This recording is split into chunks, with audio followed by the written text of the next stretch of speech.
एक काला भालू सोसाइटी में घुस आया और बेरहमी से लोगों को मारने लगा, लेकिन मैं बिल्कुल भी नहीं घबराया, बल्कि मैंने खुद अपना दरवाजा खोलकर उसे मुझे मारने का मौका दे दिया। असल में एक हफ्ते पहले ही मैं उस छोटे से गांव में पहुंच गया था जहां काला भालू लोगों की हत्या करने वाला था, और मुझे पहले से पता था कि एक हफ्ते बाद काला भालू सोसाइटी में घुसकर लोगों को बेरहमी से मारने वाला है। इस काले भालू की इंटेलिजेंस बहुत ज्यादा थी, यहाँ तक कि वह इंसानों को धमकाकर अपनी मदद करने के लिए मजबूर कर सकता था। मैंने सोसाइटी से बाहर निकलने की कोशिश की, लेकिन जैसे ही मैं हर बार सोसाइटी के गेट से बाहर कदम रखता, मैं वापस अपने घर में टेलीपोर्ट हो जाता। यहाँ तक कि काले भालू का नाम भी प्रोहिबिटेड वर्ड बन गया था। जैसे ही मैं ये दो शब्द बोलता, मेरी आवाज अपने आप म्यूट हो जाती। मैंने पुलिस को फोन करने की कोशिश की, लेकिन हर बार फोन पर कॉल कनेक्ट न होने का मैसेज आता। जब मदद नहीं मांग सकता था तो मुझे खुद ही अपनी जान बचानी थी। मैंने एक रेनोवेशन कंपनी से कॉन्टैक्ट किया और अपने घर को एक अजय एपोकलिप्स फोर्ट्रेस बनाने की तैयारी शुरू कर दी। सबसे पहले दीवारों और मुख्य दरवाजे पर 20 सेंटीमीटर मोटी स्टील प्लेट्स लगवाई। वेट की प्रॉब्लम को देखते हुए इनके अंदर सॉलिड स्टील नहीं था, बल्कि ऐसी अलॉय कार्बन फाइबर का इस्तेमाल किया गया था जिसे एंटी टैंक कैनन भी पेनिट्रेट नहीं कर सकता था। इसके बाद बारी थी वाटर प्रूफिंग की। काला भालू बहुत इंटेलिजेंट था। अगर उसने कमरे के अंदर पानी भर दिया तो मेरे पास चुपचाप मरने के अलावा कोई रास्ता नहीं बचेगा। इसलिए मैंने पूरे कमरे को सील करवा दिया, और अगर कोई पानी अंदर भर भी दे तो उसे बाहर निकालने के लिए पहले से पाइप्स लगाए गए थे। नॉवल में जू का डायरेक्टर भी काले भालू के साथ मिला हुआ था। नॉवल में बीच बीच में वह लोगों को बहाने से बाहर बुलाकर काले भालू के सामने खाना बनवा देता था। मुझे शक था कि उसने बहुत पहले ही सोसाइटी की लोकेशन तय कर ली थी, इसीलिए रेनोवेशन का सारा सामान सिर्फ रात में ही अंदर लाया जाता था। कंस्ट्रक्शन की स्पीड बनाए रखने के लिए मैंने खास तौर पर कई कंस्ट्रक्शन टीम्स बुला ली,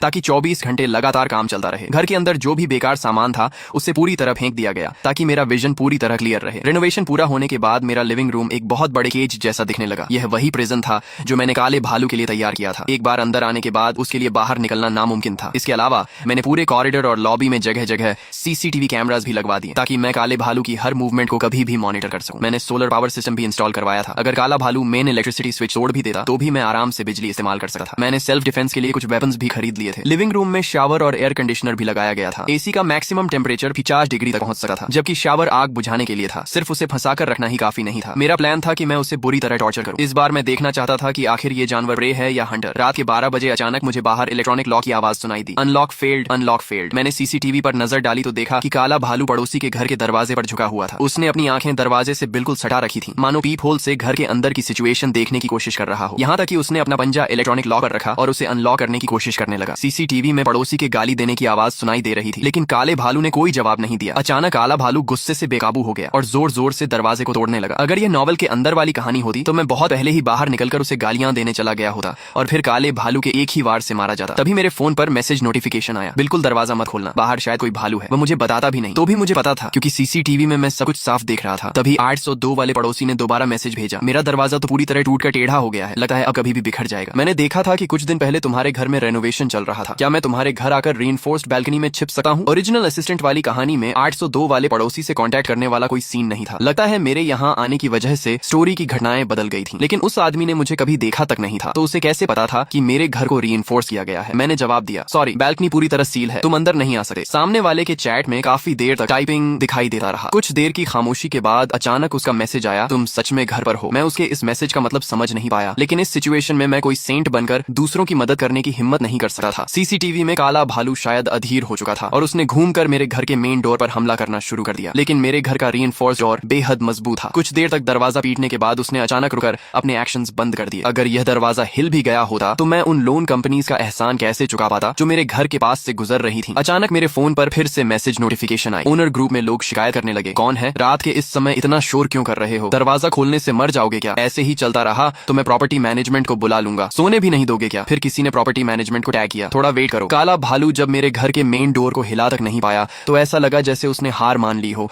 और वह दूसरी दिशा में जाने लगा। अरे, प्रॉपर्टी मैनेजमेंट ने सच में बहुत जल्दी प्रॉब्लम सॉल्व कर दी। अभी तक तो इतना शोर था और अब एकदम आवाज बंद हो गई। लगता है मेंटेनेंस फीस बेकार नहीं गई। लेकिन इस बार प्रॉपर्टी मैनेजमेंट की तरफ से काफी देर तक कोई रिप्लाई नहीं आया। जब सभी को लगा कि अब सब ठीक है, तभी अचानक प्रॉपर्टी मैनेजमेंट ने ग्रुप में फोटोज भेजना शुरू कर दिया। उन फोटोज का कोई पैटर्न नहीं था। कुछ फोटोज में दीवारें थीं, कुछ में कॉरिडोर था। लगातार फोटोज आने की वजह से ग्रुप में नोटिफिकेशंस लगातार बजने लगी। साला, रात में सोता नहीं है क्या? मरने का शौक है क्या? कल मैं तुम्हारी कंप्लेंट जरूर करूंगा और तुम्हें यहाँ से निकलवा दूंगा। तभी प्रॉपर्टी मैनेजमेंट की तरफ से ग्रुप में एक और मैसेज आया। फोटो में वह पूरा खून से लथपथ था और उसका शरीर एक बेहद अजीब पोजीशन में मुड़ा हुआ था, मानो उसे जबरदस्ती 2 हिस्सों में मोड़ दिया गया हो। यह देखते ही ग्रुप में हंगामा मच गया। तू बेवकूफ है क्या? रात में ऐसी डरावनी फोटो भेजकर लोगों को डरा रहा है। सच में तेरे दिमाग में प्रॉब्लम है। अगली बार मेंटेनेंस फीस भरने से पहले मैं कसम खाता हूँ कि नहीं भरूंगा। मैं चुपचाप उनकी आपस में लड़ाई देखता रहा। लेकिन अजीब बात यह थी कि 802 वाला पड़ोसी, जिसने शुरुआत में में ही मुझे काले भालू के बारे में वार्न किया था, अब अचानक बिल्कुल चुप था। बहुत अजीब था, बहुत ही अजीब। तभी 802 वाले पड़ोसी ने मुझे फिर से मैसेज किया, प्लीज अपना दरवाजा खोल दो, काला भालू अभी यहाँ नहीं है, मुझे डर है कि वह वापस आ जाएगा। तुमने ग्रुप के मैसेजेस भी देखे हैं, प्लीज दरवाजा खोल दो। मुझे समझ नहीं आ रहा था कि अगर उसे काले भालू के बारे में पता था तो वह ग्रुप में इसके बारे में क्यों नहीं बता रहा था। वह लगातार काले भालू की टेरिफाइंग नेचर पर जोर दे रहा था, लेकिन उसका एकमात्र मकसद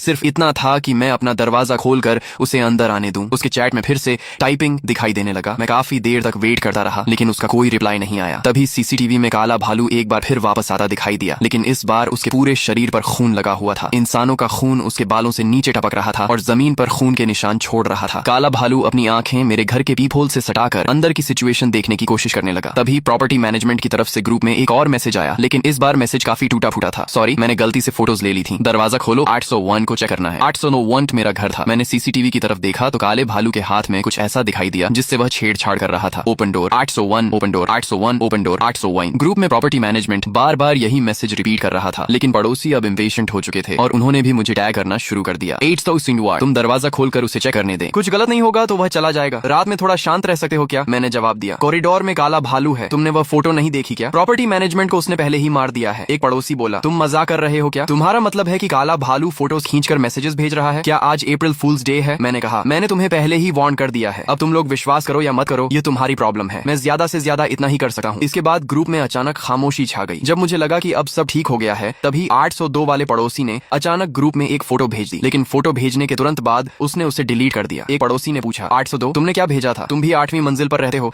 आखिर वहाँ काला भालू है या नहीं? लोगों को बार बार डराना बंद करो। पहले फोटो, फिर काले भालू की बात, लेकिन इसके बाद 802 वाला ग्रुप में बिल्कुल चुप हो गया। यह देखकर मैंने भी चुप रहना ही बेहतर समझा। जो वार्निंग देनी थी मैं दे चुका था, अब आगे क्या होता है यह उनकी किस्मत पर था। सीसीटीवी में काले भालू ने देखा कि मेरी तरफ से कोई रिस्पॉन्स नहीं आ रहा है, तो उसने फिर से मेरे घर का दरवाजा पीटना शुरू कर दिया। इस बार उसके वार लगातार और ज्यादा पावरफुल होते जा रहे थे, लेकिन दरवाजा अपनी जगह से बिल्कुल भी नहीं हिला। अचानक काला भालू 2 कदम पीछे हटा और फिर उसने अपना पूरा शरीर मेन डोर की तरफ जोर से पटक दिया। एक जोरदार धमाके के बाद काला भालू उस भारी इंपैक्ट से उछलकर पीछे जा गिरा। उसने अपना सिर हिलाया, मानो उसे बिल्कुल उम्मीद नहीं थी कि मेरे घर का दरवाजा इतना मजबूत होगा। यह टक्कर क्लियरली उसे काफी भारी पड़ी थी। काला भालू अपनी आंखें पीप होल के पास ले गया, लेकिन मैंने पीप होल को भी मॉडिफाई कर रखा था। अचानक पीप होल के अंदर से एक शार्प स्पाइक बाहर निकला और काले भालू को चुभ गया। दर्द से काला भालू जोर से दहाड़ने लगा और इसके बाद उसने पहले से भी ज्यादा ताकत लगाकर दरवाजे को तोड़ना शुरू कर दिया, लेकिन उसकी इतनी ताकत भी मेरे दरवाजे पर बिल्कुल असर नहीं कर रही थी। तभी किसी पड़ोसी ने पूछा, अभी कैसी आवाज आई थी? मुझे तो ऐसा लगा जैसे किसी जंगली जानवर के चीखने की आवाज थी। दूसरा बोला, मुझे मत डराओ, ये तो बहुत डरावना था। काला भालू बुरी तरह फ्रस्ट्रेटेड हो गया था, लेकिन उसके पास कुछ करने का कोई तरीका नहीं था और वह एक बार फिर दूसरी दिशा में जाने लगा। लगता है उसने मेरे पीछे पड़ने का आइडिया छोड़ दिया था। अभी हुई आवाज की वजह से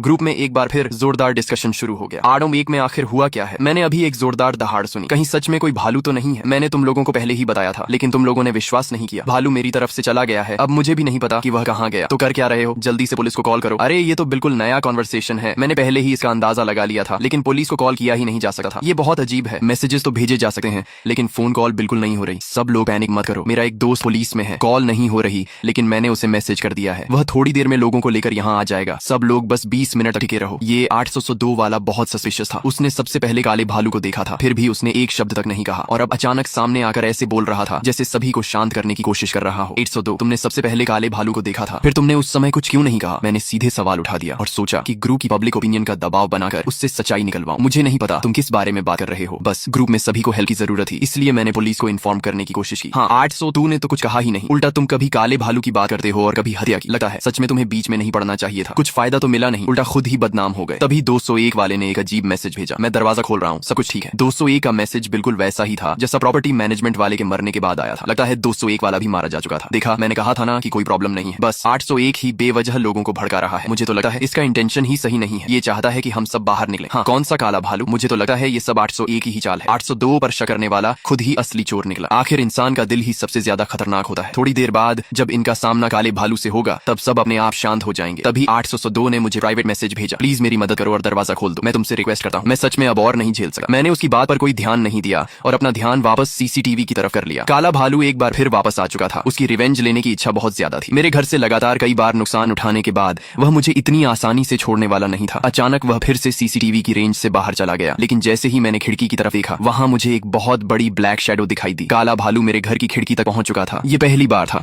जब मेरा और उसका सीधा आमना सामना हुआ था। वह खिड़की के पार से मेरा चेहरा साफ नहीं देख पा रहा था और गुस्से में खिड़की पर जोर जोर से पंजे मारने लगा। वहीं मैंने कुर्सी खींचकर वहां रखी और बैठ गया। ऊपर बैठकर मैं आराम से को पीते हुए उसे देख रहा था। काला भालू मुझे इस तरह आराम से बैठे देखकर गुस्से में जोर जोर से दहाड़ने लगा। मैंने कहा और जोर से चिल्ला, खाना नहीं खाया क्या? खिड़की के ग्लास की साउंड प्रूफिंग काफी अच्छी थी, लेकिन ऐसा लग रहा था कि वह मेरे लिप्स देकर मेरी बात समझ पा रहा था। खिड़की पर उसके वार लगातार और ज्यादा पावरफुल होते जा रहे थे। तभी अचानक पूरे घर में अंधेरा छा गया। किसी ने मेन बिजली का स्विच ही बंद कर दिया था। ग्रुप में फिर से हलचल शुरू हो गई। क्या हुआ? तुम लोगों के यहाँ भी बिजली चली गई क्या? मेरे यहाँ भी बिजली चली गई। क्या मेन स्विच फिर से ट्रिप हो गया? जल्दी से प्रॉपर्टी मैनेजमेंट को इन्फॉर्म करो। प्रॉपर्टी मैनेजमेंट को किस लिए रखा है? ग्रुप में डिस्कशन लगातार बढ़ता जा रहा था, लेकिन मैंने सीधे अपना सेल्फ पावर जनरेशन सिस्टम चालू कर दिया। अच्छा हुआ, मैंने पहले ही अपना सेल्फ पावर जनरेशन सिस्टम लगा रखा था, इसलिए बिजली जाने की मुझे बिल्कुल चिंता नहीं थी। 101 की ओर, तुम्हारे घर में अभी भी बिजली क्यों है? भले ही वह मेरे पड़ोस में रहता था, लेकिन उसे मेरे घर के बेडरूम का नजारा दिखाई नहीं दे सकता था जब तक कि वह बाहर से पूरी बिल्डिंग को ऑब्जर्व न कर रहा हो। मुझे तुरंत समझ आ गया कि 802 वाला इस समय अपने घर के अंदर बिल्कुल नहीं था। वह बाहर से पूरी बिल्डिंग को ऑब्जर्व कर रहा था। पूरी बिल्डिंग में सिर्फ मेरे घर की लाइट्स जल रही थी। नॉवल में इस आदमी का कोई डिस्क्रिप्शन नहीं था। लगता है मेरे आने की वजह से एक के बाद एक बटरफ्लाई इफेक्ट पैदा हो रहे थे। अचानक मेरे दिमाग में आया कि शायद यह आदमी जू का डायरेक्टर ही हो सकता है। इस समय बिल्डिंग के बाहर से पूरी सिचुएशन को ऑब्जर्व करने वाला शायद वही हो सकता था। तभी ग्रुप में एक आदमी बोला, मैंने कहा था ना कि 801 में जरूर कुछ प्रॉब्लम है। वह हमें बाहर निकालकर खुद चोरी करना चाहता है। बोल क्यों नहीं रहे हो? क्या मेरी बात सही निकली? अगर इतनी ही हिम्मत है तो बाहर आओ, आमने सामने देखते हैं। मैंने फिर भी उसे इग्नोर करना चुना, लेकिन तभी अचानक एलिवेटर का दरवाजा खुल गया। एलिवेटर के अंदर से एक येलो हेयर्ड लड़का हाथ में फोन लिए बाहर निकला। 801 मरने का नाटक मत करो, मैं तुम्हारे घर के दरवाजे के सामने ही हूँ। अगर इतनी हिम्मत है तो दरवाजा खोलो। रात के समय किसी को सोने नहीं देते। क्या तुम्हें सच में लगता है कि कोई तुम्हें सबक नहीं सिखा सकता? सीसीटीवी के जरिए मैंने देखा कि शायद वह लाइव स्ट्रीमिंग कर रहा था। कुछ ही देर बाद मेरे फोन पर एक और मैसेज आया। 721 ने अपनी लाइव स्ट्रीम शेयर की थी। मैंने उसे ओपन किया तो वह मेरे घर के दरवाजे के सामने ही लाइव कर रहा था। लाइव के टॉप लेफ्ट कॉर्नर पर साफ लिखा था, अजीब पड़ोसी को सबक सिखाओ। वह लाइव में बोल रहा था, ब्रदर्स मेरा पड़ोसी सोता भी नहीं है और ग्रुप में बोल रहा है कि यहाँ काला भालू है। मुझे तो लगता है ये पागल है, और अगर सच में काला भालू है भी तो मुझे कोई डर नहीं है। ब्रदर्स थोड़े गिफ्ट्स भेजो, मैं अभी इसे सबक सिखाता हूँ। वह फोन हाथ में लेकर मेरे दरवाजे के सामने आया और दरवाजे पर 2 बार लात मारी। अगर हिम्मत है तो दरवाजा खोलो, अंदर छिपकर कायर मत बनो। मैंने ग्रुप चैट में उसे एक बार वार्न किया, क्योंकि काला भालू इस समय मेरे घर की बैल्कनी से गायब हो चुका था और बहुत जल्द वापस अंदर आने वाला था, लेकिन वह फिर भी लगातार दरवाजा पीटते हुए चिल्लाता रहा, बाहर आने से डरते हो क्या तुम जैसे कायर? देखता हूँ कितने दिन अंदर छिपकर रह सकते हो। आगे से याद रखना कि मेरे सामने हमेशा सिर झुकाकर रहना। उसके फनी एक्सप्रेशंस देकर मैं हंस पड़ा। मेरे पास इस समय जितना सामान और सप्लाईज थे, उनके सहारे मैं कम से कम 6 महीने तक अंदर आराम से छिपकर रह सकता था। उधर लाइव स्ट्रीम में येलो हेयर्ड लड़का लगातार मेरी शिकायतें कर रहा था और खुद को लोगों की भलाई करने वाला बता रहा था, मानो वही जस्टिस का इनकारनेशन हो। तभी अचानक उसके पीछे एक बहुत बड़ी ब्लैक शैडो दिखाई दी। येलो हेयर्ड लड़के ने पीछे मुड़कर देखा और उसकी आंखों के सामने करीब 2 मीटर लंबा काला भालू खड़ा था। काले भालू ने सामने से ही एक जोरदार पंजा मारा और वह दूर जा गिरा। फक, सच में काला भालू है। मैं तो अभी 8वीं मंजिल पर तमाशा देखने जाने वाला था। अच्छा हुआ बाहर नहीं निकला। पुलिस कब आएगी? बहुत डरावना है। अभी अभी मैंने दूसरी पैंट्स बदली थी और फिर गीली हो गई। येलो हेयर्ड लड़का ऑब्वियसली बच नहीं पाया। काले भालू के वार से दूर जाकर गिरते ही वह बेहोश हो गया। अब रात के समय ग्रुप में लोग लगातार 802 को टैग करने लगे। 802, तुम्हारा पुलिस वाला दोस्त कब आएगा? उससे बोलना कि हथियार लेकर आए। हाँ, जल्दी से उसे कॉल करके आने के लिए बोलो। लेकिन इसी समय 802 ने मुझे प्राइवेट मैसेज भेजा, मेरा दोस्त पहुंच गया है, तुम चलोगे? अगर जाना है तो अभी बाहर आ जाओ। मैं उसे बोलकर तुम्हें भी अपने साथ ले जाने के लिए कह दूंगा। उसकी कहीं किसी भी बात पर मुझे बिल्कुल विश्वास नहीं था। असल जिंदगी में भी कोई बिना किसी मतलब के इतनी आसानी से मदद नहीं करता, तो ऐसी सिचुएशन में तो बिल्कुल नहीं। मैंने उसे कोई जवाब नहीं दिया, फिर भी वह बार बार मुझे मैसेजेस भेजता रहा। उसमें तो किसी चिपकू लवर से भी ज्यादा पेशेंस था। अगर वह मुझे धोखा देने की कोशिश नहीं कर रहा था तो फिर शायद मुझे मारने की कोशिश कर रहा था। तभी मैंने सीसीटीवी देखा तो अचानक कैमरा थोड़ा हिलता हुआ दिखाई दिया। 102 के घर का मेन डोर खुला और उसके घर के अंदर से एक दूसरा काला भालू बाहर निकल आया। अच्छा हुआ, मैंने उसकी बात पर विश्वास नहीं किया। मुझे शुरुआत से ही पता था कि यहाँ जरूर कुछ गड़बड़ है। ये काला भालू पहले वाले की तुलना में काफी छोटा था, लेकिन उसकी एक्सप्रेशंस और मूवमेंट्स बिल्कुल इंसानों जैसी थी। कहीं यह भालू सच में इंसानों की तरह इंटेलिजेंट तो नहीं हो गया? दोनों काले भालू कॉरिडोर में गायब हो गए। कुछ ही देर बाद मुझे अलग अलग मॉन्स्टर्स की चीखें और काले भालुओं की दहाड़ें सुनाई देने लगी। ज्यादा समय नहीं बीता था कि दोनों काले भालू फिर से मेरे घर के दरवाजे के सामने लौट आए। लगता है जिन लोगों ने 802 की बात पर विश्वास करके दरवाजे खोले थे, उन सभी को मार दिया गया था। दोनों भालुओं के बाल भी लाल खून से सने हुए थे। साफ था कि उन्होंने अभी काफी लोगों को मार डाला था। दोनों काले भालू आपस में धीरे धीरे बात कर रहे थे। साफ दिखाई दे रहा था कि वे मुझे छोड़ना नहीं चाहते थे, लेकिन यह तो मेरे लिए भी बिल्कुल सही था। मैं तो इसी बात से परेशान था कि वे मेरे पास क्यों नहीं आ रहे थे। इस बार मैं देखना चाहता था कि आखिर तुम हंटर हो या प्रे। यह कमरा शुरू से ही काले भालू के लिए तैयार किया गया था। मेरा प्लान था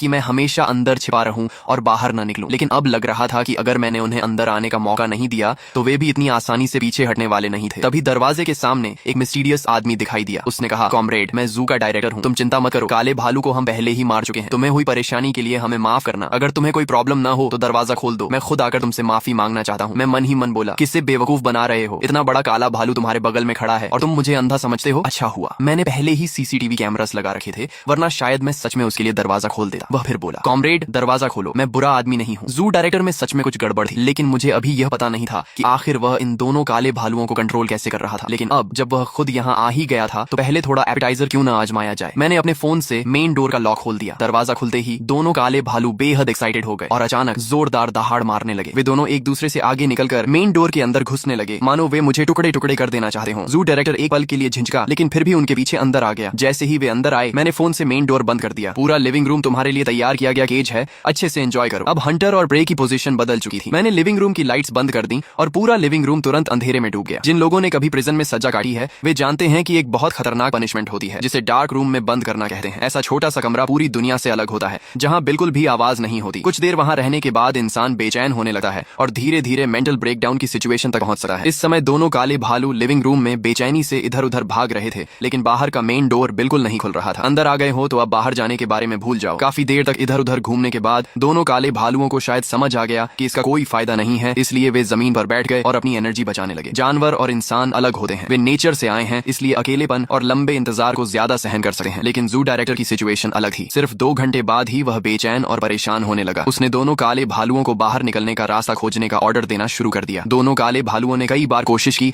लेकिन हर बार उन्हें कुछ हासिल नहीं हुआ। जू डायरेक्टर ने उन्हें फिर से आदेश दिया। तभी बड़ा काला भालू अचानक इंपेशेंट हो गया और उसने जू डायरेक्टर को एक जोरदार पंजा मारकर दूर फेंक दिया। मुझे पहले लगा था कि जू डायरेक्टर शायद इन दोनों को कंट्रोल कर सकता है, लेकिन उम्मीद नहीं थी कि वह खुद ही एक बड़ा क्लाउन निकलेगा। जू डायरेक्टर जमीन पर पड़ा था और कुछ बार हिलने के बाद बिल्कुल शांत हो गया। उस एक पंजे ने उसके शरीर को बुरी तरह मोड़ दिया था। शायद यही कहते हैं कि अपने किए की सजा खुद भुगतनी पड़ती है। मैंने एसी चालू करके टेम्परेचर 50 डिग्री पर सेट कर दिया। लिविंग रूम में तुरंत लगातार गर्म हवा भरने लगी। दोनों काले भालुओं को कुछ गड़बड़ महसूस हुई और वे बेचैनी से इधर उधर देखने लगे। आधे घंटे बाद कमरे का टेम्परेचर 45 डिग्री तक पहुंच चुका था और लगातार बढ़ रहा था। गर्मी से परेशान होकर दोनों काले भालू मेन डोर पर हमला करने लगे, लेकिन इसका कोई फायदा नहीं हुआ। कुछ ही देर में कमरे का टेम्परेचर 50 डिग्री तक पहुंच गया और दोनों काले भालू भी पूरी तरह थक चुके थे। मैंने जानबूझकर शावर चालू कर दिया। पानी तेजी से नीचे गिरने लगा और उन्हें ऐसा लगा जैसे उन्हें बचने का कोई रास्ता मिल गया हो, लेकिन उन्हें यह पता नहीं था कि हर बार पानी गिरने के साथ कमरे का टेम्परेचर और भी बढ़ रहा था। अब तुम्हें अच्छी तरह पता चलेगा कि रोस्ट होने का एहसास कैसा होता है। मैंने लिविंग रूम में इलेक्ट्रिसिटी चालू कर दी। इस समय पूरा लिविंग रूम पानी से भरा हुआ था। एक पल में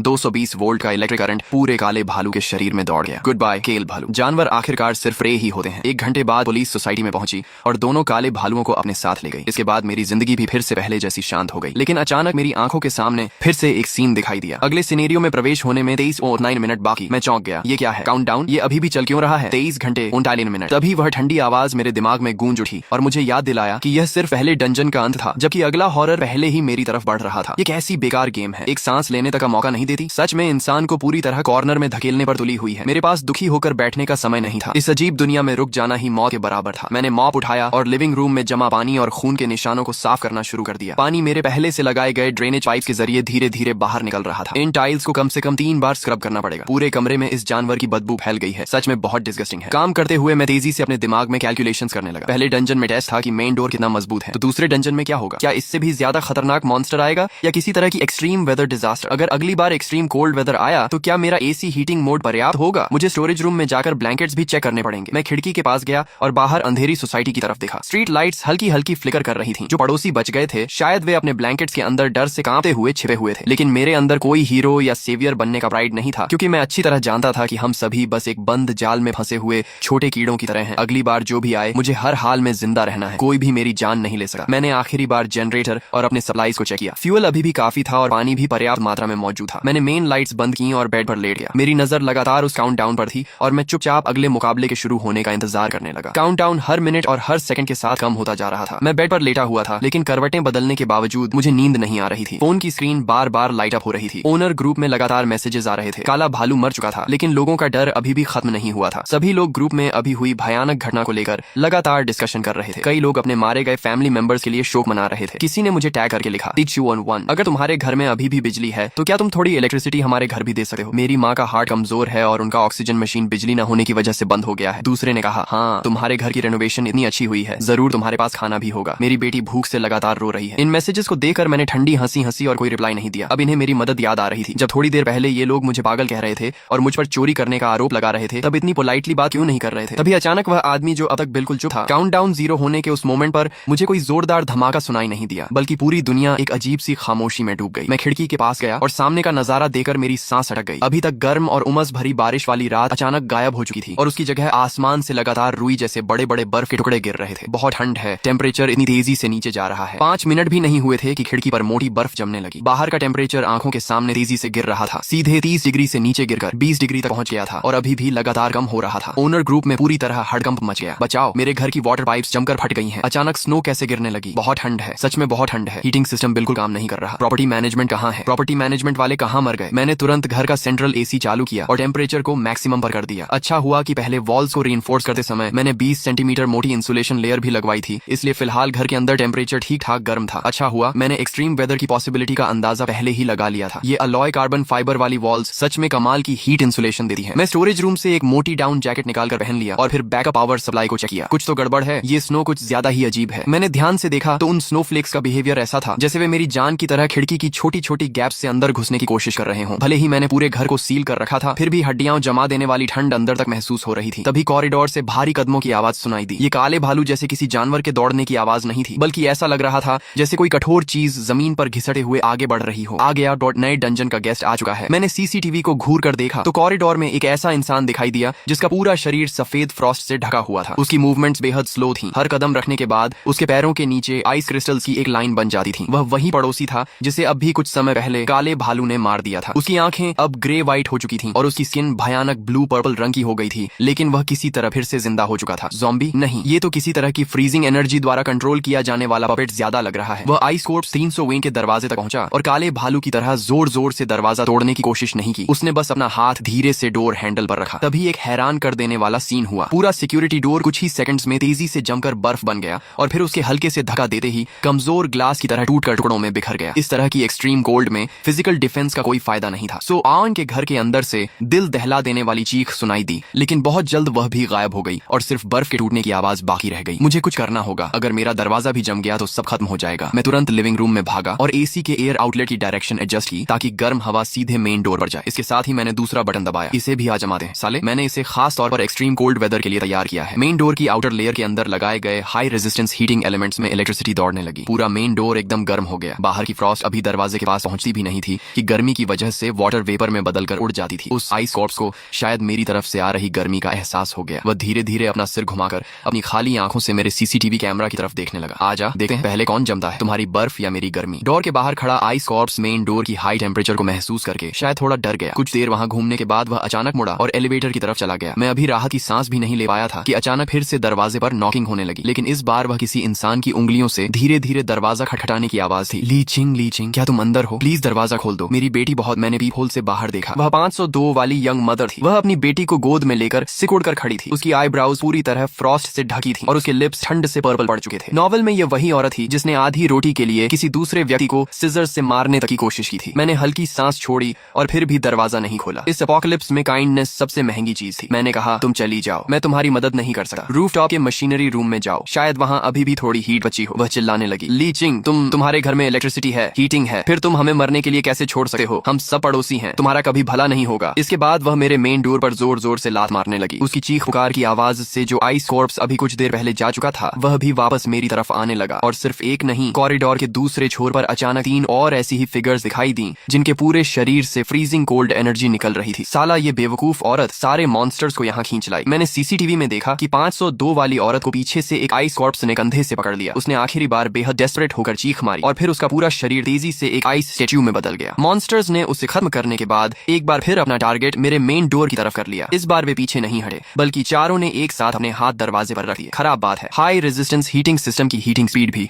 उनकी फ्रीजिंग स्पीड का मुकाबला नहीं कर पा रही है। मेन डोर से दबाव सहन न कर पाने जैसी चरमराने की आवाज आने लगी और थोड़ी थोड़ी फ्रीजिंग कोल्ड एनर्जी डोर की गैप से अंदर घुसने लगी। मैंने अपने हाथ में बची हुई उस आखिरी मिस्टीरियस वेपन को देखा। यही मेरी आखिरी ट्रम्प कार्ड थी। अगर तुम लोग अंदर आना ही चाहते हो तो आओ, तुम्हें दिखाता हूँ कि असली क्रीमेशन ग्राउंड किसे कहते हैं। मेन डोर पर जमी सफेद फ्रॉस्ट लगातार मोटी होती जा रही थी। भले ही हाई रेजिस्टेंस हीटिंग सिस्टम पूरी ताकत से गर्म हो रहा था, फिर भी बाहर मौजूद 4-5 आइस कॉर्प्सेस की कंबाइंड फ्रीजिंग पावर को रोक पाना मुश्किल था। मेटल डोर पैनल से दांतों में झंझनाहट पैदा करने वाली ट्विस्टिंग की आवाज आने लगी, मानो वह किसी भी पल टूटकर बिखर जाएगा। इन मॉन्स्टर्स को तो मिलकर अटैक करना भी आता था। लगता है इस एक्सट्रीम कोल्ड डंजन की डिफिकल्टी काले भालू वाले डंजन से एक नहीं बल्कि कई लेवल्स ज्यादा थी। जैसे ही फ्रीजिंग कोल्ड एनर्जी डोर की गैप से होते हुए लिविंग रूम में घुसने वाली थी, मैं पीछे नहीं हटा, बल्कि मैंने सोफा के पीछे से करीब आधे इंसान जितनी ऊंचाई वाला एक रेड सिलेंडर बाहर बाहर निकाला। घर को रीइंफोर्स करते समय मैंने खास तौर पर एक ब्लैक स्मिथ से यह high pressure thermal energy sprayer बनवाया था। पहले इसे जू डायरेक्टर के लिए बचाकर रखना चाहता था, लेकिन जब तुम लोग इतनी जल्दी अंदर आना चाहते हो तो पहले तुम ही से रास्ता साफ कर लेता हूँ। मैंने सीधे डोर नहीं खोला, बल्कि फोन से डोर फ्रेम के ऊपर लगाए गए बैकअप एग्जॉस्ट वेंट को एक्टिवेट किया। ये वेंट असल में वेंटिलेशन के लिए बनाया गया था, लेकिन अब यह मेरे लिए अटैक पॉइंट बन चुका था। ले ये खा। एग्जॉस्ट वेंट से एक चमकदार डार्क रेड फायर ड्रैगन जैसी फ्लेम जोरदार आवाज के साथ बाहर निकली और उसने बाहर मौजूद उन फ्रीजिंग कोल्ड एनर्जी के गुच्छों को एक ही पल में निगल लिया। हाई टेम्परेचर और एक्सट्रीम कोल्ड आपस में टकराए और कॉरिडोर तुरंत घनी सफेद वाटर वेपर से भर गया। सीसीटीवी में दिखाई दे रहा था कि अचानक आई इतनी ज्यादा हीट से आइस कॉर्प्सेस पूरी तरह चौंक गए थे। उनके शरीर पर जमी व्हाइट फ्रॉस्ट तेजी से पिघलने लगी और अंदर की सूखी स्किन दिखाई देने लगी। फ्लेम्स के बीच वे बेहद तेज और डरावनी आवाज में चीखने लगे। फिजिकल डिफेंस तुम्हें नहीं रोक सका, लेकिन 2000 डिग्री की ये हाई टेम्परेचर फायर स्ट्रीम तो तुम्हें जरूर पसंद आएगी। सबसे आगे खड़ा आइस कॉर्प्स फ्लेम्स के इम्पैक्ट से ऐसा टूटने लगा जैसे कोई टूटा हुआ पोर्सलिन हो। आखिरकार उसका शरीर ज्यादा देर तक टिक नहीं पाया और वह जोर से जमीन पर गिरकर एक ब्लैक लिक्विड के पडल में बदल गया। बाकी मॉन्स्टर्स ने सिचुएशन बिगड़ती देख अचानक मुड़कर अपने स्टिफ मूवमेंट्स के साथ एलिवेटर के अंदर भागना शुरू कर दिया। पहली वेव के आइस कॉर्प्सेस को पीछे हटाने के बाद भी मैंने अपनी गार्ड डाउन नहीं की। मैंने मेन डोर की हीटिंग पावर फिर से बढ़ा दी और एसी की फैन स्पीड मैक्सिमम पर कर दी ताकि घर के अंदर का टेम्परेचर स्टेबल रहे। अजीब है, इन मॉन्स्टर्स ने बहुत ही ऑर्गेनाइज तरीके से रिट्रीट किया है। ऐसा लग रहा है जैसे पीछे से कोई इन्हें कमांड कर रहा हो। मैंने सीसीटीवी स्क्रीन्स बदल बदल कर उस रेड रोब वाले आदमी के फुटप्रिंट्स या उसके किसी ट्रेस को ढूंढने की कोशिश की, लेकिन कॉरिडोर में सिर्फ हर तरफ जमी फ्रॉस्ट और कुछ नेबर्स की आइस स्टैच्यूज दिखाई दे रही थी। बाकी पूरा कॉरिडोर खाली था। तभी मुझे एक डिटेल पर ध्यान गया। तो दियाकोन 301 और बाकी रूम्स में छिपे हुए सर्वाइवर्स के डोर्स अब पूरी तरह खुले हुए थे। क्या उन सभी को पकड़ लिया गया? मैंने सीसीटीवी रिकॉर्डिंग की प्लेबैक स्पीड स्लो कर दी। फुटेज में दिखाई दिया कि जब आइस कॉर्प्सेस मेरे मेन डोर पर हमला कर रहे थे, तभी कुछ और ज्यादा एजाइल ग्रे फिगर्स तेजी से उन नॉर्मल सिक्योरिटी डोर्स के अंदर घुस गए। उन नेबर्स को चीखने तक का मौका नहीं मिला और उन्हें सीधे डार्क कॉरिडोर की गहराई में घसीट लिया गया। ये सीन देखकर मेरी रीढ़ में ठंड दौड़ गई। ये सिर्फ सिंपल किलिंग नहीं थी, बल्कि ऐसा लग रहा था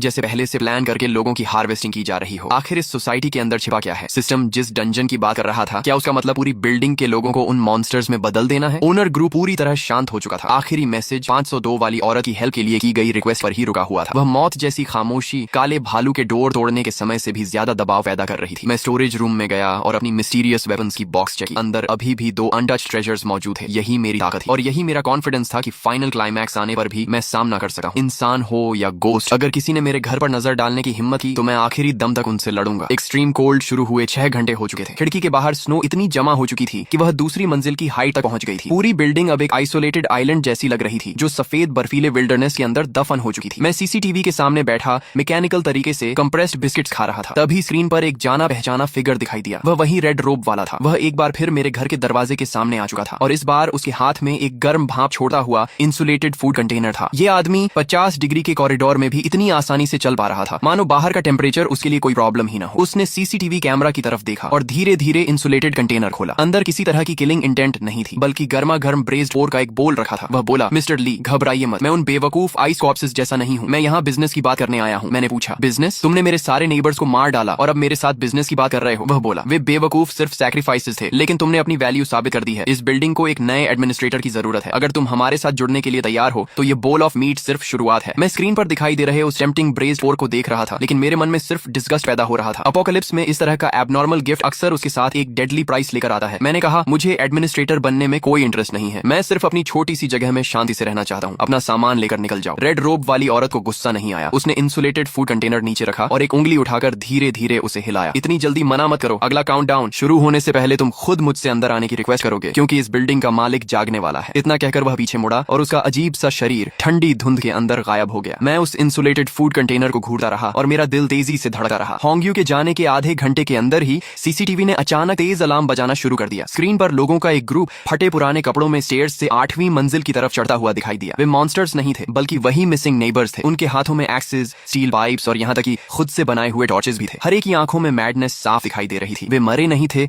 लेकिन उनकी मेंटल स्टेट बिल्कुल नॉर्मल नहीं लग रही थी। सबसे आगे 301 वाला मिडिल एज आदमी था। उसका पूरा शरीर ठंड से नीला पड़ चुका था, लेकिन ऐसा लग रहा था जैसे उसे दर्द का बिल्कुल एहसास नहीं हो रहा हो। वह स्टेयर्स चढ़ते हुए पागलों की तरह चिल्ला रहा था, ली चिंग, शन याओ बाहर निकालो। मिस्टर होंग ने कहा है कि अगर हमने तुम्हारे घर का डिवाइन वाटर पी लिया तो हमें फिर कभी ठंड नहीं लगेगी। मैं तुरंत समझ गया, वह रेड रोब वाली औरत सिर्फ मॉन्स्टर्स का इस्तेमाल करके लोगों को खत्म नहीं कर रही थी, बल्कि इंसानों के लालच का फायदा उठाकर इन सर्वाइवर्स को भी कंट्रोल कर रही थी। उसका प्लान था कि इन नेबर्स को कैनन फॉडर की तरह इस्तेमाल करके मेरे फोर्ट्रेस की डिफेंसेस को कमजोर किया जाए। Divine water? वो आदमी सच में कहानियां बनाने में माहिर है। दर्जनों नेबर्स मेरे दरवाजे के सामने जमा हो गए। अब वे मुझसे रिक्वेस्ट नहीं कर रहे थे बल्कि जंगली जानवरों की तरह मेरे मेन डोर के आसपास की दीवार को पागलों की तरह खोदने लगे। उन्हें पता था कि मेन डोर बहुत गर्म है, इसीलिए वे वॉल को खोदकर अंदर घुसने की कोशिश कर रहे थे। इस वॉल के अंदर पूरी एलॉय स्टील प्लेट्स लगी हैं। तुम लोग अगले साल तक भी खोते रहो तो इसे पार नहीं कर पाओगे। लेकिन मैंने इन लोगों की मैडनेस को अंडर एस्टिमेट कर दिया था। उन्होंने मेरे डोर के सामने ज्वलनशील सामान जमा करना शुरू कर दिया। शायद वे बड़े फायर से मेरे डोर की सीलिंग स्ट्रिप्स को पिघलाना चाहते थे। सच में पागल लोगों का ग्रुप है। अगर तुम्हें अपनी जान की परवाह ही नहीं है तो फिर मुझे भी दया दिखाने की जरूरत नहीं है। मैंने लिविंग रूम के फ्लोर के नीचे लगे रेड स्विच को दबा दिया। ये वही फोर्थ ट्रैप था जिसे मैंने मूल रूप से काले भालू को डिगिंग करके अंदर आने से रोकने के लिए तैयार किया था। मैंने आखिरी बार वार्निंग दी। एक बार फिर कह रहा हूँ, पीछे हट जाओ वरना इसके कॉन्सिक्वेंसेस की जिम्मेदारी तुम्हारी होगी। मेरे दरवाजे के पास दीवार खोद रहे उन पागल नेबर्स को देखकर मैंने अब कोई हेजिटेशन नहीं दिखाई और सीधे फोर्थ ट्रैप का एक्टिवेशन बटन दबा दिया। अचानक कई जोरदार कड़क जैसी आवाजें आईं और मेन डोर के दोनों तरफ का फ्लोर तुरंत पलट गया। अंदर छिपे हुए अलॉय स्पाइक्स ठंडी चमक के साथ तेजी से बाहर निकल आए और सबसे आगे खड़े कुछ नेबर्स को तुरंत पीछे हटने पर मजबूर कर दिया। हालांकि मैंने इसकी पावर कंट्रोल करके रखी थी, इसलिए स्पाइक्स ने सिर्फ उनके कपड़ों और जूतों के तलवों को छेदा था। लेकिन इस अचानक एक्टिवेट हुए ट्रैप ने फिर भी भीड़ चीख उठी। ये सिर्फ वार्निंग थी। जो भी एक कदम और आगे बढ़ेगा अगली बार उसके पैरों के तलवों को ही भेदा जाएगा। अभी तक जो भीड़ पूरी तरह क्वंगरे में थी उस पर जैसे ठंडे पानी की बाड़ी डाल दी गई हो और वे सभी पीछे हटने लगे। एक वाले मिडिल एज्ड आदमी का चेहरा बिल्कुल सफेद पड़ गया और उसके हाथ की एक्स जमीन पर गिरकर साफ आवाज के साथ बज उठी। उसके घर में सच में ट्रैप्स हैं? मिस्टर हॉन्ग ने हमें इसके बारे में कुछ नहीं बताया था। जब पड़ोसी असमंजस में खड़े थे तभी कॉरिडोर में लाल धुंध अचानक और ज्यादा घनी होने लगी। उस रेड रोब वाली औरत की आवाज कॉरिडोर में गूंजने लगी और उसकी आवाज में लोगों के दिल और दिमाग को बहकाने वाली अजीब पावर थी। डरो मत, वह सिर्फ एक इंसान है। बस अंदर घुस जाओ और तुम लोग इमॉर्टैलिटी हासिल कर सकते हो। फिर कभी इस भयंकर ठंड की तकलीफ नहीं झेलनी पड़ेगी। जो पड़ोसी अभी पीछे हट रहे थे उनकी आंखें फिर से ब्लैंक और क्रेजी हो गई, मानो उन्हें दर्द महसूस होना ही बंद हो गया हो। वे जमीन से निकले स्पाइक्स के बावजूद आगे बढ़ने लगे और अपने शरीरों से उन ट्रैप्स को भरने की कोशिश करने लगे। ये लोग पागल हो गए हैं। आखिर उस रेड रोब वाली ने इनके दिमाग में क्या भर दिया है? सीसीटीवी में उन लोगों के एक एक करके मुड़े तुड़े चेहरे देखते हुए मुझे समझ आ गया कि ये पड़ोसी अब मेरे जैसे इंसान नहीं रहे थे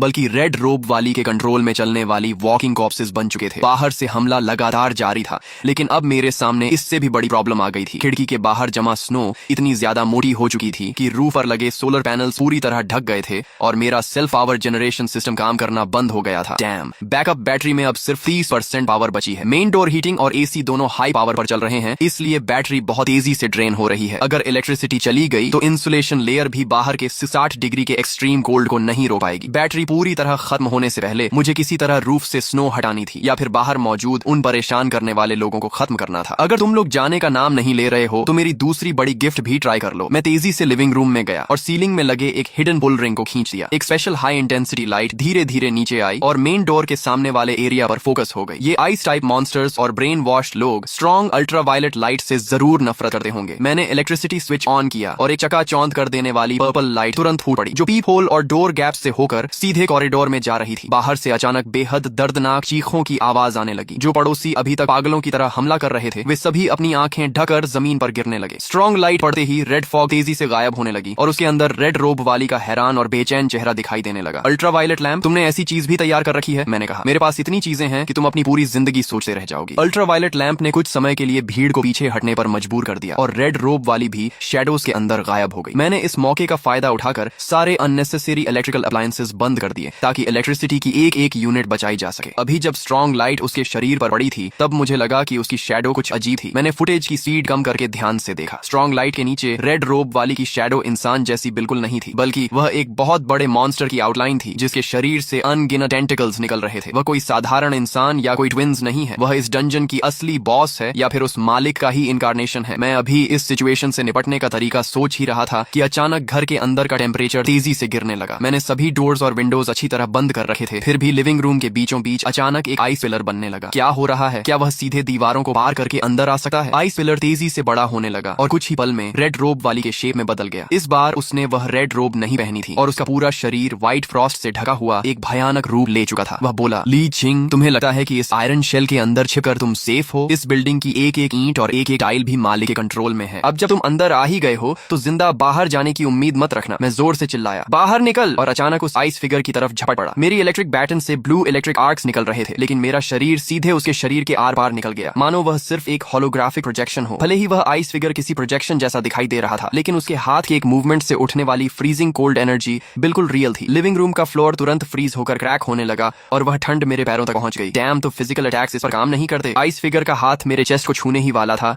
कि मुझे अचानक उस मिस्टीरियस वेपन्स बॉक्स की याद आई जिसे मैंने अभी तक इस्तेमाल नहीं किया था। मैं लुढ़कते हुए तेजी से उसकी तरफ भागा और उसके अंदर से लाल लाइट से चमकता हुआ एक येलो टैलिस्मन पेपर निकाल लिया। ये खरीदते समय मिली हुई ली हुआ टैलिस्मन है। कहा गया था कि ये हर तरह की इविल एनर्जी और फ्रीजिंग पॉइजन को तोड़ सकती है। पता नहीं काम करेगी या नहीं। मैं जोर से चिल्लाया और उस टैलिस्मन को अपनी इलेक्ट्रिक बैटन पर कस कर चिपका दिया। फिर एक बार फिर आइस फिगर पर वार किया। इस बार जैसे ही टैलिस्मन फ्रीजिंग एनर्जी के संपर्क में आया, उसमें से अपने आप लाल आग की एक तेज लपट फूट पड़ी। आग इलेक्ट्रिक बैटन के साथ फैलती चली गई और कुछ ही पल में उसने एक विशाल फायर ब्लेड का रूप ले लिया। काम कर रहा है। फायर ब्लेड आइस फिगर के शरीर पर लगी तो गर्म मेटल के पानी में जाने जैसी तेज सिजलिंग साउंड हुई। आइस फिगर दर्द से चीख उठा और उसका पहले वाला वर्चुअल बॉडी अचानक सॉलिड होने लगा। उसके चेहरे पर दर्द साफ दिखाई देने लगा। वह बोला, ये कैसी पावर है? तुम्हारे पास ये चीज कैसे हो सकती है? ये इस डंजन का हिस्सा नहीं है। मैंने कहा, मैं दूसरे वर्ल्ड से आया हूँ, थोड़ा लोकल सामान साथ ले आया, तो इसमें क्या प्रॉब्लम है? अब टूट जा। मैंने अपनी पूरी ताकत लगाकर फायर ब्लेड घुमाया। फायर ब्लेड हॉरिजॉन्टल डायरेक्शन में तेजी से चला और आइस फिगर का शरीर बीच से कट गया। उसका शरीर अनगिनत आइस फ्रैगमेंट्स में टूटकर जमीन पर बिखर गया और फिर फ्लेम्स ने उन सभी टुकड़ों को जलाकर पूरी तरह गायब कर दिया। आइस फिगर के गायब होते ही घर के अंदर की फ्रीजिंग कोल्ड एनर्जी आखिरकार कुछ कम हो गई। मैं इलेक्ट्रिक बैटन के सहारे खड़ा होकर जोर जोर से सांस लेने लगा। ली हुआ टैलिस्मन की पावर भी खत्म हो चुकी थी और टैलिस्मन पेपर राख बनकर गिर गया। बाल बाल बच गया। अगर ये टैलिस्मन नहीं होता तो आज मैं सच में आइस स्टैच्यू बन गया होता। मैं अभी बैठकर आराम भी नहीं कर पाया था कि पूरी बिल्डिंग अचानक जोर जोर से हिलने लगी। ये अर्थक्वेक नहीं था, बल्कि ऐसा लग रहा था जैसे कोई बहुत बड़ा जीव बिल्डिंग के नीचे करवट बदल रहा हो। सीसीटीवी फुटेज में कॉरिडोर की जमा हुई स्नो अचानक काली पड़ने लगी और सड़ने लगी, जिससे चारों तरफ भयानक बदबू फैल गई। जो नेबर्स पहले आइस स्टैच्यूज में बदल चुके थे, उनकी बॉडीज एक एक करके फ्लोर के अंदर धंसने लगी। अब क्या हो रहा है? काउंटडाउन तो अभी खत्म भी नहीं हुआ। मैंने अपनी आंखों के सामने दिखाई दे रहे काउंटडाउन की तरफ देखा। जहां पहले अभी 6 घंटे बाकी थे, वहां नंबर्स अचानक तेजी से बदलने लगे और आखिर में स्क्रीन पर लाल वार्निंग दिखाई देने लगी। डंजन बैलेंस के टूटने का पता चला है। मालिक समय से पहले जाग गया है। मैं गुस्से में बोला, क्या खेल नहीं खेल सकते? हारने लगे तो पूरी टेबल ही पलट दोगे? मैं तुरंत खिड़की के पास भागा और देखा कि सोसाइटी के बीच का खाली मैदान अचानक फट गया था और वहां एक बहुत बड़ी अबिस बन गई थी। उस गहरी खाई के अंदर से एक ऐसी विशाल ब्लैक लॉ बाहर निकली जिसे शब्दों में डिस्क्राइब करना भी मुश्किल था। उस लॉ ने हमारी पूरी बिल्डिंग के फाउंडेशन को कसकर पकड़ लिया। बिल्डिंग को धीरे धीरे उस अबिस की तरफ खींचा जाने लगा और आसमान तक गूंजने वाली भयानक मेटल टूटने की आवाज चारों तरफ फैल गई। मैंने अपनी मेहनत से बनाए हुए अपोकलिप्स फोर्ट्रेस को देखा, लेकिन उस एब्सोल्यूट पावर के सामने वह फोर्ट्रेस भी कितना छोटा और बेबस दिखाई दे रहा था। मैंने कहा, तुम मुझे खाना चाहते हो तो पहले ये देख लेना कि तुम्हारे दांत इतने मजबूत भी हैं या नहीं कि मुझे खा सको। बिल्डिंग जोर जोर से हिलने लगी, लेकिन इसकी वजह जमीन के नीचे का कोई मॉन्स्टर नहीं था, बल्कि बिल्डिंग की फाउंडेशन को भयानक नुकसान पहुंच चुका था। सीसीटीवी के जरिए मैंने देखा कि नीचे रेड रोब वाली कुछ छोटी एक्सकेवेटर्स को कमांड कर रही थी और वे बिल्डिंग की फाउंडेशन को पागलों की तरह खोद रहे थे। ये पागल लोग मुझे बाहर निकालने के लिए पूरी बिल्डिंग को ही गिराने की कोशिश कर रहे हैं। मैंने अपनी आंखों के सामने दिखाई दे रहे काउंटडाउन को देखा। पहले मुझे लगा था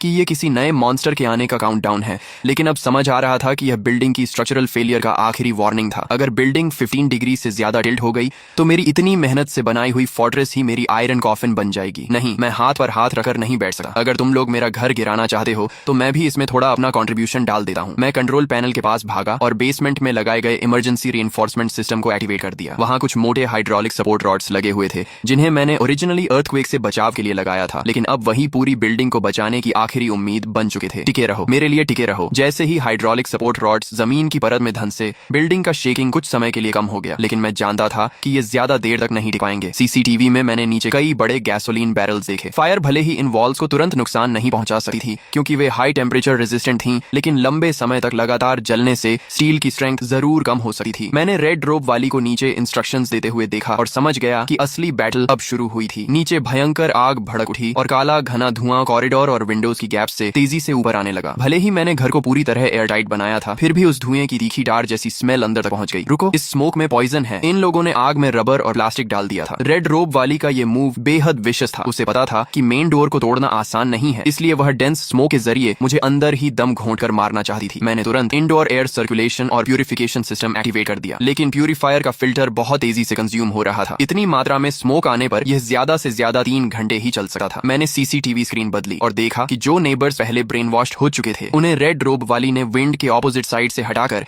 ऐसी जगह खड़ा कर दिया था जहां हवा का फ्लो उनकी तरफ से बिल्डिंग की ओर जा रहा था। उनके हाथों में वेट टॉवल्स थे और वे ब्लैंक एक्सप्रेशंस के साथ फायर को देख रहे थे। मैं चिल्लाया, तुम लोग पागल हो गए हो? अगर आग इतनी बड़ी हो गई तो तुम लोग भी बच नहीं पाओगे। लेकिन किसी ने मेरी बात पर ध्यान नहीं दिया। रेड रोप वाली स्मोक के बीच खड़ी थी और उसने मेरे सीसीटीवी कैमरा की तरफ धीरे धीरे एक रिमोट कंट्रोल उठाया। वह बोली, मिस्टर ली, इतना स्ट्रगल मत करो, ये स्मोक तो सिर्फ एपिटाइजर है। अगर तुम अभी डोर खोलकर अपना सामान सबके साथ बांट दो तो मैं गारंटी देती हूँ कि तुम्हें सेफली यहाँ से जाने दूंगी। मैंने कहा, सामान बांट दूं? मुझे लगता है तुम मुझे ही अगली ब्रेज्ड मीट की डिश बनाना चाहती हो। मैंने स्पीकर बंद कर दिया और किचन की तरफ चला गया। अगर तुम्हें आग से खेलना है तो मैं भी आग में थोड़ा और फ्यूल डाल देता हूँ। स्मोक लगातार अंधकार और घना होता जा रहा था, लेकिन मैं बिल्कुल पैनिक नहीं हुआ। मैंने सीसीटीवी सिस्टम का इंफ्रारेड मोड एक्टिवेट किया और रेड रोब वाली की हर मूवमेंट पर अपनी नजरें जमा दी। इसकी मूवमेंट्स इतनी प्रोफेशनल क्यों हैं? मैंने रेड रोब वाली के हाथ में मौजूद रिमोट को जूम करके देखा। वह कोई ऑर्डिनरी रिमोट नहीं था, बल्कि किसी इंडस्ट्रियल ब्लास्टिंग के लिए इस्तेमाल होने वाला इग्निशन डिवाइस था। तभी मेरे दिमाग में एक आइडिया आया। मुझे चुआन यूए से पहले देखी हुई एक वांटेड नोटिस याद आ गई। मुझे याद आ गया, ये वही फ्यूजिटिव है जो 10 साल से फरार है। इसका निकनेम रेड फॉक्स था। वह किसी डिवाइन मेडिसिन के लिए ये सब नहीं कर रही थी। उसका असली मकसद इस बिल्डिंग को गिराकर उस सीक्रेट को छिपाना था जिसे उसने बेसमेंट में छिपा रखा था। ओरिजिनल नॉवल में ये पूरी घटना थी ही नहीं। लगता है मेरे आने की वजह से उसकी पूरी प्लान बुरी तरह डिस्टर्ब हो गई और अब उसे मजबूरी में अपना प्लान समय से पहले एग्जीक्यूट करना पड़ रहा था। अब समझ आया कि वह लगातार मेरे रूम में घुसने की कोशिश क्यों कर रही थी। जब मैंने घर को रीइंफोर्स करवाया था, तभी गलती से मैंने उसकी दीवार के अंदर छिपी हुई एक्सप्लोसिव वायरिंग को काट दिया था। मैंने तुरंत घर की रेनोवेशन के समय का सर्किट डायग्राम निकाला। वास्तव में 8 फ्लोर की लोड बेयरिंग वॉल के अंदर कुछ ऐसी पतली वायर्स थीं जिनका कोई क्लियर सोर्स नहीं था। लगता है मेरी किस्मत ही बहुत अच्छी थी। रेनोवेशन के दौरान गलती से ही सही मैंने उसकी हिडन वायरिंग काट दी। रेड रोब वाली को भी शायद इस बात का एहसास हो गया था। उसने अब अनाउंसमेंट्स करना बंद कर दिया और खुद एक ब्लैक ब्रीफकेस लेकर इमरजेंसी स्टेयरकेस से 8 फ्लोर की तरफ चढ़ने लगी। आखिरकार रेड रोब वाली मेरे डोर के सामने पहुंच गई। इस बार उसके साथ न तो ब्लैक बेयर था और न ही कोई नेबर, बल्कि वह अकेले मेरे मेन डोर के किनारे ड्रिलिंग कर रहा था और डायरेक्शनल ब्लास्टिंग करने की तैयारी कर रहा था। मैंने कहा, ठीक है, इतनी मेहनत मत करो। तुम्हारे उन डेटोनेटर्स की वायरिंग तो मैंने घर की रेनोवेशन के दौरान बेकार की इलेक्ट्रिक वायर्स समझकर पहले ही काट दी थी। डोर के बाहर उसकी मूवमेंट अचानक रुक गई। रेड रोब वाली ने ड्रिल बंद कर दी और कुछ देर तक खामोश रही। फिर बोली, तुम्हें सच में काफी कुछ पता है। अगर ऐसा है तो तुम्हें और भी ज्यादा जिंदा नहीं छोड़ा जा सकता। मैंने कहा, तुम्हें लगता है कि इस बिल्डिंग को उड़ाकर तुम बचकर निकल जाओगे? पुलिस ने बाहर का पूरा एरिया घेर लिया है। अभी जो एक्सप्लोजन्स हुए थे उन्होंने उन्हें अलर्ट कर दिया है। अगर तुम अभी चले जाओ तो शायद बच सके हो। असल में मैं सिर्फ उसे ब्लफ कर रहा था, क्योंकि सिस्टम ने सिग्नल को ब्लॉक कर रखा था और बाहर की दुनिया को बिल्कुल पता नहीं था कि यहाँ क्या हो रहा है। लेकिन मुझे उसकी साइकोलॉजिकल डिफेंस तोड़नी थी। वो बोला, मुझसे झूठ मत बोलो, इस पूरे 5 किलोमीटर के एरिया पर मेरे सिग्नल जैमर्स का कवरेज है। ली छिंग, तुम समझदार इंसान हो। उन कटी हुई हिडन वायर्स को दोबारा जोड़ दो और मैं तुम्हारी जान बख्श दूंगा। मैंने कहा, तुम मेरी जान बख्शोगे? तुम तो उन सारे नेबर्स को भी एक साथ उड़ाने वाले हो। तुम मुझे कैसे छोड़ोगे? सीसीटीवी के जरिए मैंने देखा कि नीचे मौजूद नेबर्स ने जैसे ही उड़ा दूंगा वाली बात सुनी, उनमें हलचल शुरू हो गई। रेड रोब वाली के झूठ धीरे धीरे टूटने लगे थे। उसकी साइकोलॉजिकल अटैक स्ट्रेटेजी काम नहीं आई तो उसने अब छिपना छोड़ दिया। उसने सीधे डोर की गैप में प्लास्टिक एक्सप्लोसिव का एक ब्लॉक डाल दिया। वह बोला, अगर तुम कोऑपरेट नहीं करोगे तो अपने फोर्ट्रेस के साथ आसमान में उड़ने के लिए तैयार हो जाओ। मैं प्लास्टिक एक्सप्लोसिव की पावर अच्छी तरह जानता था, इसलिए तुरंत बेडरूम में भागा और उस ग्रीन बटन को दबा दिया जिसे मैंने आज तक इस्तेमाल नहीं किया था। मुझे उड़ाना चाहते हो? पहले कोल्ड शावर ले लो। पूरे घर के फायर सप्रेशन और ब्लास्ट प्रोटेक्शन सिस्टम को एक्टिवेट करते ही मेन डोर के बाहर से भारी मात्रा में ड्राई पाउडर और फायर फाइटिंग फोम निकलने लगा और उसने उस एक्सप्लोसिव ब्लॉक को पूरी तरह ढक लिया। साथ ही मैंने हाई फ्रीक्वेंसी जैमर भी एक्टिवेट कर दिया ताकि उसके इलेक्ट्रॉनिक डेटोनेटर के सिग्नल को इंटरफियर किया जा सके। तभी अचानक बिल्डिंग के बाहर हेलीकॉप्टर की तेज आवाज गूंजने लगी। एक विशाल सर्च लाइट ने काले स्मोक को चीरते हुए हमारी मंजिल को रोशन कर दिया। काउंटडाउन खत्म हो चुका था। असल में नए डंजन के शुरू होने का मतलब ही बाहरी दुनिया पर लगा सिग्नल ब्लॉकेड हट जाना था। रेड फॉक्स ने यह देखा तो उसका चेहरा बदल गया। वह एक्सप्लोसिव को वहीं छोड़कर तुरंत भागने की कोशिश करने लगा, लेकिन मैं उसे इतनी आसानी से जाने कैसे देता? मैंने कहा, जब यहाँ आए हो तो यहीं रहो। मैंने मेन डोर के मैकेनिज्म को एक्टिवेट किया और पीप होल से अचानक हाई प्रेशर टीयर गैस बाहर निकल गई। रेड फॉक्स चीख पड़ा और अपनी आंखें पकड़ते हुए इमरजेंसी स्टेयरकेस से नीचे गिरने लगा। नीचे से स्पेशल पुलिस फोर्सेस की आवाजें सुनाई देने लगी। ब्रेन वॉश नेबर्स ने भी तुरंत अपने हाथ सिर के पीछे रखकर जमीन पर बैठना शुरू कर दिया। मैंने सीसीटीवी में धीरे धीरे बुझती हुई फायर को देखा और राहत की लंबी सांस ली। आखिरकार सच में सब खत्म हो गया। जब स्पेशल पुलिस ने विंडो तोड़कर अंदर एंट्री की, तब मैं सोफा पर पड़ा हुआ जोर जोर से सांस ले रहा था। रेड फॉक्स की आंखों से टीयर गैस की वजह से लगातार पानी निकल रहा था और 2 स्पेशल पुलिस ऑफिसर्स उसे इमरजेंसी स्टेयरकेस से नीचे लेकर आए। मैंने कहा, पुलिस ऑफिसर, गोली मत चलाना। मैंने ही रिपोर्ट की थी और मैं इस घर का ओनर हूँ। मुझे उस फोर्ट्रेस से बाहर लाया गया जिसने आधे महीने से भी ज्यादा समय तक मेरी रक्षा की थी। डोर से बाहर निकलते ही पूरा corridor heavily armed police officers से भरा हुआ था और कुछ नेबर्स का ट्रीटमेंट चल रहा था। एक नेबर बोला, पुलिस ऑफिसर, मैं मजबूर था। सब उस रेड रोब वाले की वजह से हुआ। उसने हम पर गन तान रखी थी। मैं उन नेबर्स को देख रहा था जो कुछ समय पहले हमारे डोर पर पागलों की तरह हमला कर रहे थे, लेकिन अब वे एक एक करके रैबिट से भी ज्यादा शांत बने हुए थे। कभी कभी इंसानों का दिल ब्लैक बेयर से भी ज्यादा बदलने वाला होता है और उससे भी ज्यादा ससा। तभी टीम लीडर ने कहा, बॉस, फायर के अंदर इलीगल सामान मिला है। रेड फॉक्स ने लोड बेयरिंग वॉल के अंदर डेटोनेटर्स छिपाए थे। जल्दी से बॉम्ब डिस्पोजल टीम को बुलाकर इसे हैंडल करवाओ। टीम लीडर ने मुझे गहराई से देखा और हाथ के इशारे से ऑफिसर्स को मुझे नीचे ले जाने के लिए कहा। मैंने पीछे मुड़कर अपने मेन डोर को आखिरी बार देखा। उस पर जगह जगह स्क्रैचेस और जले हुए निशान थे, लेकिन उसने सच में अपना काम पूरा किया था और मुझे हेल के किनारे से वापस खींच लिया था। एम्बुलेंस के पास बैठकर मुझे लगा कि अब सब खत्म हो चुका है, लेकिन जैसे ही मेरी नजर अनजाने में फिर से रेटिना पर गई, वह डैम काउंटडाउन गायब नहीं हुआ था, बल्कि वह गोल्डन कलर में बदल चुका था। First stage survival challenge completed, reward permanent house reinforcement, second stage truth investigation initiated. मैंने सोचा, अभी खत्म नहीं हुआ, क्या ये सिस्टम मुझे मारकर ही मानेगा? मुझे सोसाइटी के बाहर लगाए गए एक टेम्परेरी टेंट में रखा गया। ऑफिशियली यह मेरी प्रोटेक्शन के लिए था, लेकिन असल में यह एक तरह की नजरबंदी थी। रेड फॉक्स इंटेरोगेशन रूम में एक शब्द भी नहीं बोल रहा था और पुलिस की इन्वेस्टिगेशन भी डेड एंड पर पहुंच गई थी। तभी किसी ने कहा, ये कैसे पॉसिबल है, इस सोसाइटी के डेवलपर की सारी इन्फॉर्मेशन डिलीट कर दी गई है। मैंने अपने फोर्ट्रेस के इंक्रिप्टेड नेटवर्क का इस्तेमाल करके सोसाइटी के मैनेजमेंट के बैक एंड डेटाबेस में हैक किया और वहां मुझे पता चला कि इस बिल्डिंग के सभी ओनर्स मेरे समेत असल में एक स्पेशल ऑब्जर्वेशन लिस्ट में शामिल थे। ब्लैक बेयर का बिल्डिंग में घुसना कोई एक्सीडेंट नहीं था। एक्सट्रीम कोल्ड वेदर भले ही नेचुरल फिनोमिनॉन था, लेकिन रेड फॉक्स का यहाँ आना डेफिनेटली प्लान्ड था। मुझे प्रेशर टेस्ट नाम की एक फाइल मिली। असल में यह सोसाइटी डीप स्पेस फार्मास्यूटिकल्स नाम की एक कंपनी ने एक एक्सपेरिमेंटल साइट के रूप में बनाई थी। उनका उद्देश्य एक्सट्रीम प्रेशर के अंदर इंसानों के बिहेवियर और डिसीजन मेकिंग लॉजिक को टेस्ट करना था। तो हम सब उनके गिनी पिग्स हैं। ब्लैक बेयर उन्होंने यहाँ छोड़ा था और रेड फॉक्स को भी उन्होंने ही हायर किया था। मैं इस इन्फॉर्मेशन को और गहराई से इन्वेस्टिगेट करने ही वाला था कि टेंट के बाहर अचानक तेज फुटस्टेप्स सुनाई दिए। मैंने तुरंत फोन छिपाया और फोल्डिंग बेड पर लेटकर सोने का नाटक करने लगा। बाहर से आवाज आई, क्या वह लीचिंग अभी तक नहीं बोला? वह हमारे रिसर्च के लिए बहुत वैल्यूएबल है, हमें उसे किसी भी हालत में अपने कब्जे में लेना होगा। मेरे दिल को झटका लगा। तो उन्होंने अभी तक हार नहीं मानी है। यहाँ तक कि मैनेजमेंट का मैनेजर भी उनके लोगों में से एक है। मैंने मन ही मन कहा, अगर तुम लोग खेलना चाहते हो तो मैं इस पूरी चेस बोर्ड को ही उलट दूंगा। गार्ड की शिफ्ट बदलने के दौरान मिले मौके का फायदा उठाकर मैं टेम्पोरेरी कैंप से बाहर निकल गया। मैं भाग नहीं रहा था, बल्कि पेट्रोल टीम से बचते हुए वापस उस बिल्डिंग में घुस गया जो अब पूरी तरह खाली थी। मैंने कहा, घर जैसा आराम कहीं नहीं। हालांकि अब यह जगह सिर्फ एक एम्प्टी शेल रह गई थी, लेकिन मेरे पास काउंटर अटैक करने का मौका सिर्फ यही था। मैंने फिंगरप्रिंट लॉक का इस्तेमाल करके दोबारा अपने रूम में एंट्री की। सिस्टम ने मेरी वापसी डिटेक्ट करते ही सभी डिफेंसिव फैसिलिटीज फिर से एक्टिवेट कर दी। Illegal intruders detected nearby. क्या ऑटोमेटिक डिफेंस एक्टिवेट करना है? मैंने कहा, अभी एक्टिवेट मत करो। सीसीटीवी फुटेज मेरे फोन पर कनेक्ट करो। मैं देखना चाहता हूँ कि ये साइंटिस्ट आखिर करना क्या चाहते हैं। सीसीटीवी में कुछ लोग व्हाइट प्रोटेक्टिव सूट्स पहने हुए दिखाई दिए। वे लोग दबे पांव बेसमेंट में घुस रहे थे। उनके हाथों में बड़े बड़े बॉक्सेस थे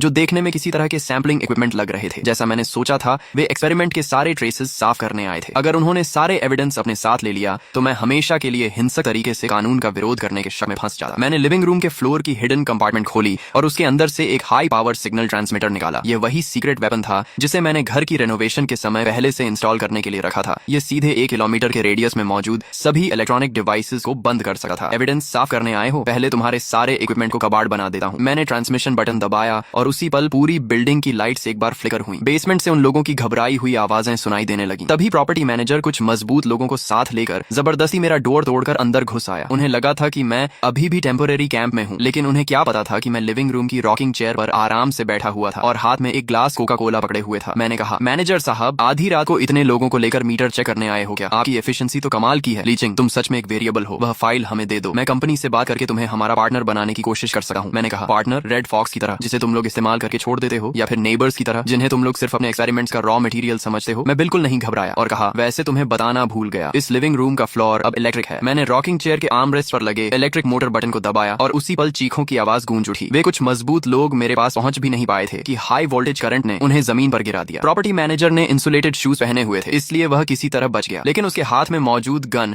अब सीधे मेरे सिर पर तनी हुई थी। वह बोला, तुम्हें लगता है ये छोटे मोटे ट्रिक्स तुम्हारी जान बचा सकते हैं? मर जाओ। जैसे ही उसने ट्रिगर दबाने की कोशिश की, मैंने सीलिंग पर लगे हाई प्रेशर वाटर कर्टन को एक्टिवेट कर दिया। पानी की तेज धार ने न सिर्फ उसकी विजन को डिस्टर्ब किया, बल्कि पूरे लिविंग रूम को एक विशाल कंडक्टिव जोन में बदल दिया। मैंने कहा, गुड बाय मैनेजर। अगली जिंदगी में एक्सपेरिमेंट करना हो तो ऐसे पड़ोसी को चुनना जो रेनोवेशन का शौकीन न हो। इलेक्ट्रिक करंट पानी के रास्ते से तुरंत उसके पूरे शरीर में दौड़ गया। प्रॉपर्टी मैनेजर का शरीर कुछ पल तक बुरी तरह कांपा और फिर वह पूरी तरह जमीन पर बेहोश होकर गिर गया। सुबह की पहली सनलाइट जब लिविंग रूम में पहुंची, तब तक बड़ी संख्या में पुलिस व्हीकल्स पूरी सोसाइटी को घेर चुकी थी। इस बार स्पेशल पुलिस नहीं, बल्कि एक स्पेशल इन्वेस्टिगेशन टीम आई थी। मैंने कहा, यही वो एविडेंस है जो आप लोग ढूंढ रहे थे। सारे एक्सपेरिमेंट रिकॉर्ड्स और मनी ट्रांसफर रिकॉर्ड्स इस यूएसबी ड्राइव में हैं। मैं बिल्डिंग के सामने खड़ा होकर डीप स्पेस फार्मास्यूटिकल्स के एग्जीक्यूटिव्स को एक एक करके हैंडकफ्स लगते हुए देख रहा था। वह सिस्टम काउंटडाउन जिसने इतने समय से मुझे परेशान कर रखा था, आखिरकार उसी पल पूरी तरह जीरो हो गया और उसकी जगह एक लाइन ऑफ ग्रीन टेक्स्ट दिखाई दी। All dungeons cleared, host has obtained lifetime safe housing rights, system officially terminated. मैंने सोचा, आखिर अब मैं एक नॉर्मल इंसान की तरह जी सका हूँ। नेबर्स को धीरे धीरे वापस लाया गया। हालांकि सभी की नजरों में मेरे लिए अभी भी रिस्पेक्ट और दूरी दोनों थी, लेकिन अब कोई भी मेरे डोर पर नॉक करने की हिम्मत नहीं करता था और न ही कोई ओनर ग्रुप में मुझे मॉरल प्रेशर देने की कोशिश करता था। एक नेबर ने कहा, मिस्टर ली, गुड मॉर्निंग। मैंने जवाब दिया, गुड मॉर्निंग अंकल वांग। मैं वापस अपने फोर्ट्रेस में आ गया। दीवारों के अंदर लगी स्टील प्लेट्स अभी भी मौजूद थी और पीप होल के स्पाइक्स भी मैंने नहीं हटाए थे। इस अनसर्टन वर्ल्ड में ये ठंडी मेटल प्लेट्स ही मुझे सबसे ज्यादा सिक्योरिटी देती थी। हालांकि सिस्टम जा चुका था, लेकिन मैंने ये पूरा सेटअप हमेशा के लिए वैसे ही रखने का फैसला किया। आखिर कौन जानता है कि कल फिर कोई नया ब्लैक बेयर मेरे डोर पर नॉक करने आ जाए। तो भाई लोग, इस तरह इस मनहवा का पूरा रिकैप यहीं खत्म होता है। शुरुआत में जहां मुझे एक ब्लैक बेयर से बचने के लिए अपने घर को फोर्ट्रेस बनाना पड़ा, वहीं आगे चलकर मुझे पता चला कि इसके पीछे एक पूरी डेंजरस कॉन्स्पिरेसी छिपी हुई थी। आखिर में मैंने न सिर्फ अपनी जान बचाई बल्कि पूरे एक्सपेरिमेंट का सच भी सामने ला दिया। अगर आपको ये मानवा रिकैप पसंद आया हो तो वीडियो को लाइक करो, चैनल सब्सक्राइब करो और ऐसी ही इंटरेस्टिंग मानवा स्टोरीज के लिए जुड़े रहो। अगले वीडियो में फिर मिलते हैं, तब तक के लिए बाय भाई लॉग।